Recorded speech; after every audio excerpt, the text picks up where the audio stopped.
Mesdames, Mesdemoiselles, Messieurs, bonjour et bienvenue dans cette édition automnale des Oda News. Entamons les nouvelles avec notre traditionnel souper au boudin du mois d'octobre. Retour sur cette festivité avec Tom et Daria qui se sont rendus sur place pour l'occasion.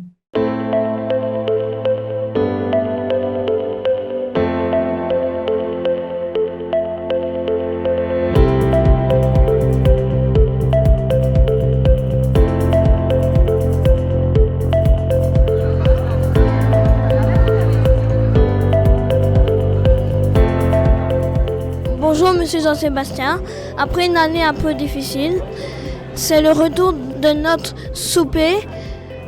C'est une bonne nouvelle pour l'école. Oui, c'est une très bonne nouvelle pour l'école et on est très heureux de pouvoir à nouveau accueillir toutes les familles de nos élèves, toutes nos connaissances au sein de notre école et pour cette festivité, cette traditionnelle kermesse au boudin. Donc on est vraiment très heureux de pouvoir revenir à des conditions normales.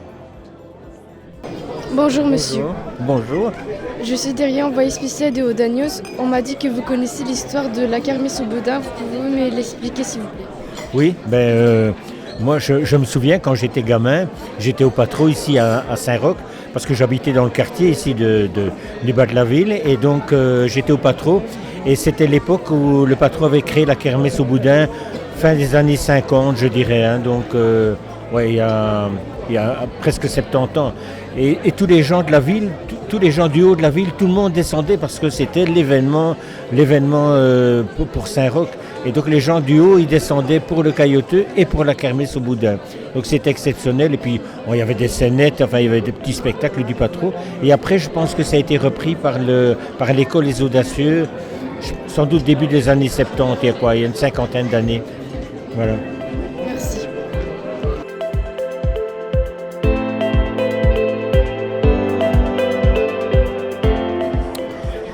Bonjour Monsieur Luc, je suis Tom des Oda News.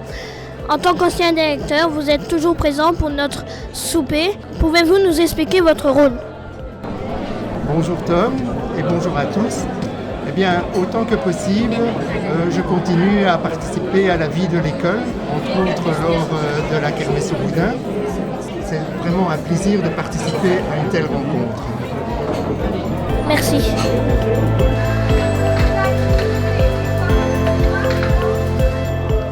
Bonjour Madame Véronique. Bonjour Daria. Pour vous, la kermesse au boudin, c'est une histoire de famille.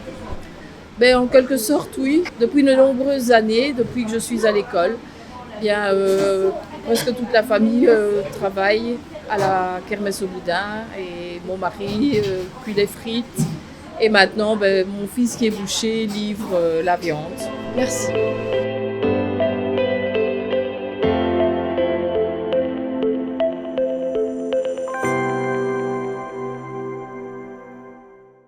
Cette année, Madame Virginie a instauré un travail de dictée en autonomie. Nous avons évidemment voulu en savoir plus. Explication avec Jonas.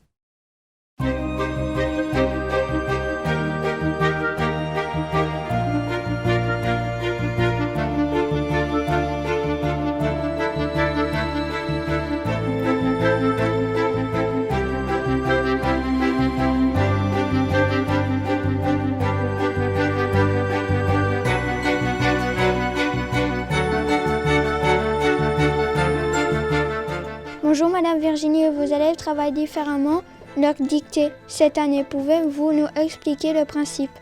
Oui, bien sûr. Donc en fait, les élèves travaillent leur dictée de manière individuelle. Pour ça, j'utilise la méthode Montessori qui propose de faire des dictées muettes. Donc des dictées avec des images qui font repenser à un mot. Et donc les enfants peuvent écrire leurs mots directement sur leur cahier et essayer de faire leur dictée par eux-mêmes, sans que le professeur leur dicte les mots.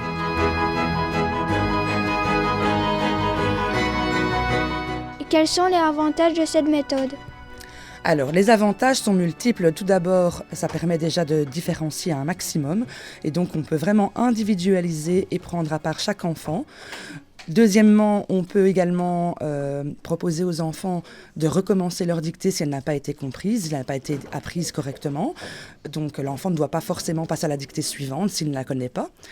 Et la troisième possibilité qui est importante, c'est que les enfants n'ont pas quelqu'un qui leur dicte les mots. Dans la vraie vie réelle, quand on veut pouvoir écrire un mot, il y a rarement quelqu'un qui va nous dicter les mots pour pouvoir les écrire. On doit soi-même penser aux mots pour pouvoir l'écrire correctement. Et donc on repart de cette façon de faire dans la vie réelle, où l'enfant voit l'image, il doit essayer de prononcer le mot correctement dans sa tête pour pouvoir ensuite l'écrire correctement dans son cahier. Et donc on part vraiment de la vie réelle. Merci. De rien.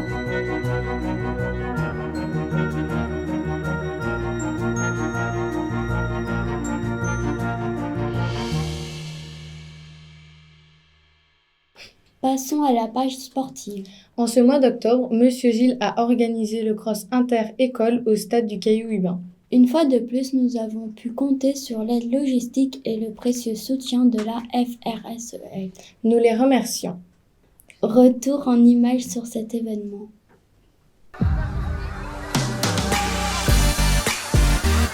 Départ pour le petit échauffement d'avant-course. Alors, on va mettre les mains sur les hanches et on va... Approximativement 410 jeunes sportifs se sont donné rendez-vous à la piste d'athlétisme pour notre cross interscolaire. Des élèves venus des écoles Saint-Roch, de la Visitation Saint-Pierre, de la Gaminerie, des Galopins d'Oligny, de Wanbeck et des Audacieux ont couru sur des distances adaptées à leur âge.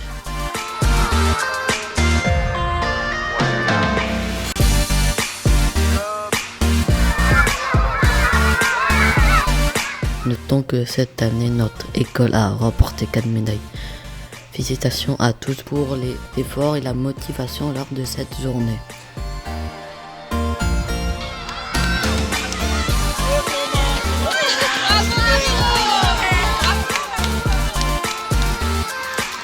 Allez mesdemoiselles, les derniers efforts, les dernières foulées, on tient bon. Voilà, bravo. Jusqu'au bout.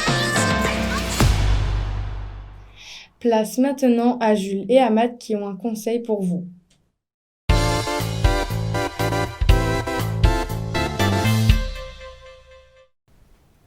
En cette période automnale qui nous emmène régulièrement faire des balades dans les bois, petit conseil. Emmène un ami qui n'est pas en bonne forme, comme ça si tu croises un ours, il ne pourra pas courir aussi vite que toi, cela pourra te sauver la vie.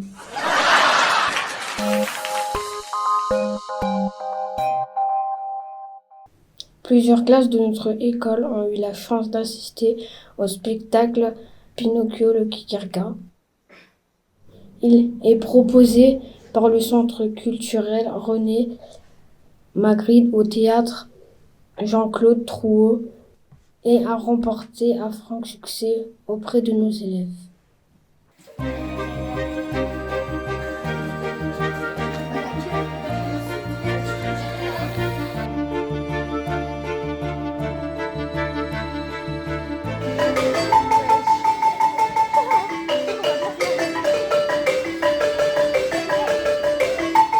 Marionnette Pantin. Non! Je ne suis pas se loger, s'habiller.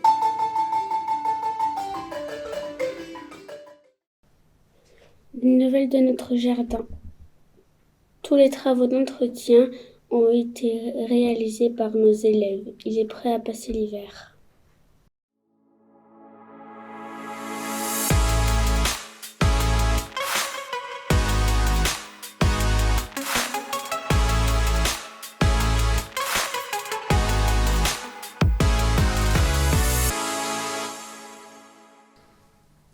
Nous vous rappelons que le 24 et le 25 novembre, notre équipe pédagogique sera en formation, donc il n'y aura pas école. Enfin, avant de clôturer cette édition, souhaitons un joyeux anniversaire aux élèves nés en ce mois d'octobre. Iris, allez, viens. Voilà. Deria. Le nouvelle madame que je n'ai pas encore inscrite sur la liste, qui s'appellerait Madame Gladys. D'après ce qu'elle me dit, c'est aussi au mois d'octobre. Voilà, Madame Gladys. Et qu'est-ce qu'on va faire? Qu'est-ce qu'on va dire?